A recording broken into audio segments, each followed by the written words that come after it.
So in a recent video that I put on YouTube, I showed how to make these multi-spacer bars using a wire jig. And towards the end of the video, I got an idea that I could actually use a very similar technique to make chandelier earring findings. And I did a little bit of exploring and playing, and you can see here's a few that I came up with. Some of these are just kind of playing and exploring, and some are more finished. But I thought I would show you just a few ideas and also give you some tips for how you can take the ideas and expand them for yourself. So this is the wire jig that I have. There will be a link to this at the post that accompanies this video.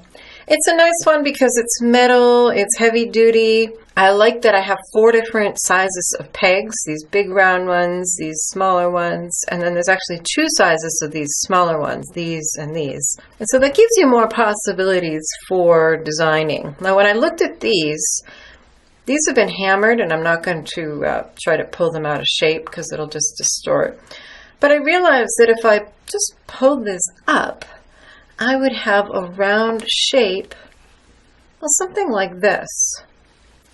You can see, just by pulling that up, you get the round space in there, and then you have a chandelier earring finding. And so I did a little bit of experimenting with the wire jig, and as I mentioned in the other video, it's a good idea to just do your playing and experimenting with a finer gauge wire, like 24 gauge wire, and then your final piece should be in something heavier so that it will hold its shape, like 20 gauge. And that's what I did here. So this was the first design that I did. Now somebody on YouTube made an excellent suggestion of moving the jig as you wrap, which really does help you to get smoother curves, especially in those big curves. Although I found it was kind of impractical for doing these little loops. I suppose it would be easier if you were holding something smaller, if you had a smaller jig. But definitely, like here, just to move the jig and get that nice shape there.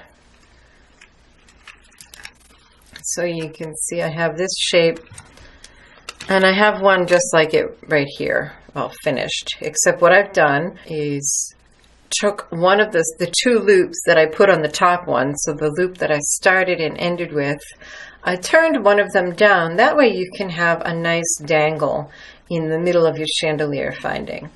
Now naturally this looks a little bit wonky because it's made out of fine gauge wire. It's not heavy gauge wire, so it's not going to hold its shape really well. But here's what you get if you do it out of heavier gauge wire. So then I kind of like this, but one of the things that I found that was awkward was this second loop on the inside. What I found was that in the heavier gauge wire, you could see here, I had a little bit of trouble wrapping it smoothly. Now you could do what I did here and just snip them both off, make sure that they're hammered a little bit and work hardened, and then maybe do a single wrap, leave enough wire to just wrap around one and bind them together. Because trying to wrap both ends around just got a little clunky and complicated with the thicker wire. So I thought I would try a different design. I switched out the larger peg for a smaller one, but still a big one, and I actually put 2 loops here, so one for the ear hook to attach onto, and then one to dangle down in the interior of the earring. Yes, here, right here. And that's pretty good. Again, it's still tricky to do the wrapping with the fine gauge wire. It comes out all right, but with heavier gauge wire, it just kind of looks awkward and a little bit messy. So you'll have to do some adjustments and play around with that. I also had kind of a fail. I thought I could get long teardrop shapes. Let me pull this one off. By putting 2 pegs alongside each other, but that is actually not the way to get a teardrop. What you end up with is kind of a very big oval instead of a graceful teardrop. And what I did on this one, I was trying to get the interior loop to be nicely shaped and maybe a nice teardrop echoing this one. Yeah, it echoes it, but I don't think that's a good thing. What I did was once I got up here with the wire, I pulled this off and then added a peg to wrap it around. What I got was this. And honestly, it's a bit of a mess. It really, it just doesn't look nice. It looks clunky. But this is what you need to do with a wire jig, is as you build something, you'll come across problems. So you might build a prototype in the finer gauge wire, experiment with and get the shapes you want. And then once you try the heavier gauge wire, you may end up with other difficulties.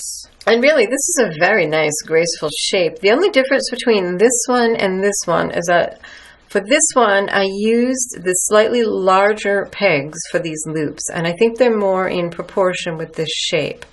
Again, I had a little bit of trouble up here. It will take still some experimenting, and maybe it's tricky because if you go in there with your pliers and change that, you can see that is attached to this side and that changes that shape. So it'll take just a little bit of experimenting and playing to get just what you want. But I think this would be a very nice, usable chandelier earring finding. Now, if you have a wire jig and you don't have these big pegs, which I didn't for the longest time, I didn't have the big ones. Here's a really pretty design that you can make just with all small pegs. And whatever the configuration of your wire jig, all you do is you make a square with 8 pegs, but then one corner you drop down one space, and you end up with a finding that looks like this in the finer wire. It looks like this in the heavier wire. Notice that those top 2 loops, this is where I started, was right up here. And for this one, they're overlapping.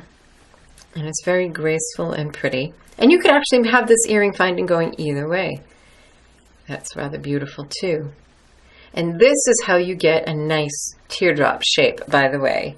It's just having one peg a distance from the others gives you that nice, beautiful teardrop that's so graceful. But back to this, on this one, again, looking at it, I might actually move that peg down even another one to get a really pretty graceful look. Let's see how that works. This one's tough because the pegs are pretty close together. And as I mentioned in the Friday Findings video showing how to make those multi-spacings, you definitely want to keep pushing the wire down so that it's as close to the board as you can get. If you find it gets kinked by the way you've been holding it, just grab your nylon jaw pliers and straighten it out. Push those down, wrap. And if you do that repeatedly, if you do the straightening over and over and over, it's going to make it really hard to manage. The wire will just get very hard. Oh, I think I'm going to like that. I still haven't finished my sentence about that other one that I made out of 20 gauge wire. So you start with a loop up here at the top and you finish with a loop up here at the top. And you get the idea. I can finish that later, but let me pop that off and let's see how that looks. Oh, that's kind of nice. On this one, I actually pulled them apart. It just gives you more of a flower shape. And on this one, you could do the same thing. You could wire them together. So lots of ideas. If you go on Pinterest and search for wire jig chandelier earrings, you will find all kinds of patterns and designs. I've been mostly focusing here on designs that use just one wire, but they have a lot of really nice ones using lots of little components wired together, connected together to make very dangly earrings. So I hope that you enjoyed this video and that it's given you some ideas for your own creativity. There will be templates for these jig patterns